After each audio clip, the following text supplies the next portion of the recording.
बुढ़िया माँ अपनी बहू को खाने के लिए कुछ देने को बाजार गई और खरबूजे बेचने वह आई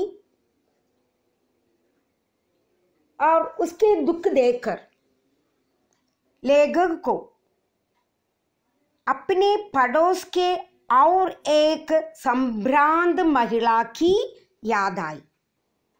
वो महिला, वो प्रौढ़ महिला भी पुत्र वियोगिनी थी। पुत्र वियोगिनी का अर्थ है उनके पुत्र भी मर गए थे। मरकर 28 मास भी बीत गए। 28 मास बीत गए, लेकिन उस समय से वह अमीर बूढ़ी माँ पलंग से न उड़ी। पलंग का अर्थ क्या है बच्चों? कोट। नहीं उड़ी और 10-15 मिनट में वह मूर्छित हो जाती थी। जब उसे होश आता था तब अपने पुत्र के बारे में सोचकर और वह रोती थी और मूर्छित हो जाती थी। सब उसे देखकर बहुत दुखित होते थे।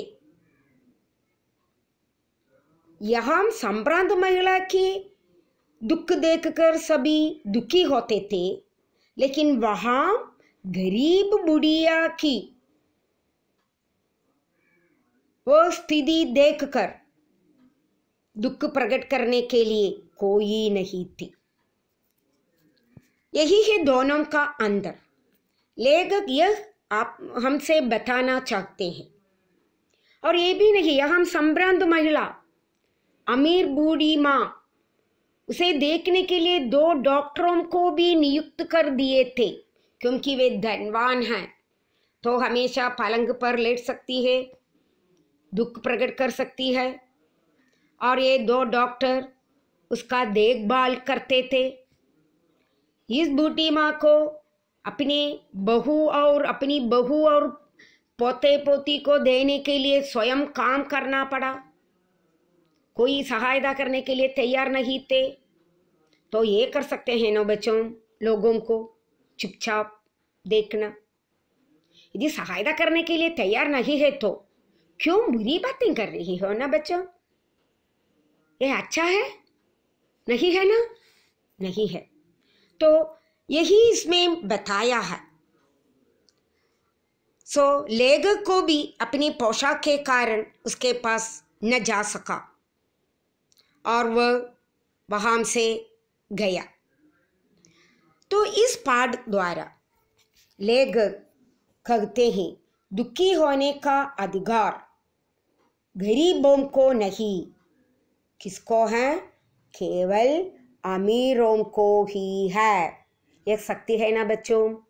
सही है ना? यह सही है। हमने देखा है इस पाठ में कैसी हालत है।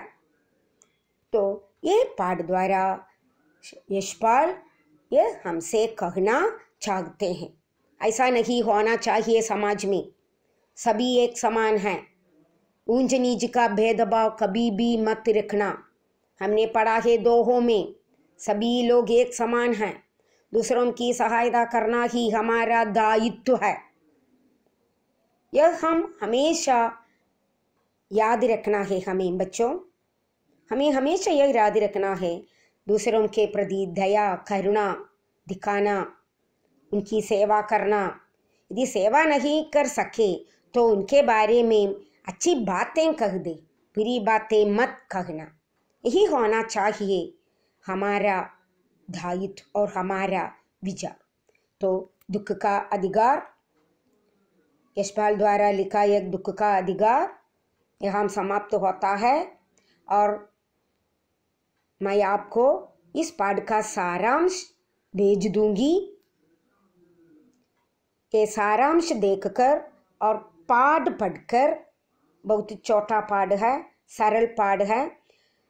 पाठ के पीछे दिए प्रश्नों का उत्तर आपको लिखना है, क्योंकि डायरेक्ट क्वेश्चन आंसर्स है इसमें, तो आप अच्छी तरह लिख सकेंगे। उसे आपको लिखना है, क्योंकि पाठ बहुत छोटा है। उस पाठ में हम 15 क्वेश्चन 16 क्वेश्चन आ गया है, प्रश्न दिया है। क्यों, यदि पाठ अपने मन में अच्छी तरह रखें तो आपको अच्छी तरह लिख सकेंगे। भगवान की मृत्यु कैसे हुई, भगवान घर का परिवार कैसे करते थे, पोशाक का महत्व क्या है, पोशाक और इस पाठ से क्या संबंध है, बुढ़िया माँ और संभ्रांत महिला के बारे में, ये सब यहाँ दिया गया है। और लोग बुढ़िया माँ के बारे में, गरीब बुढ़िया माँ के बारे में लोगों ने क्या क्या कहा, इन सब को मैंने आपको वर्णन किया है ना, आपसे बता दिया है ना, उसे भी आप लिखना है। धन्यवाद बच्चों।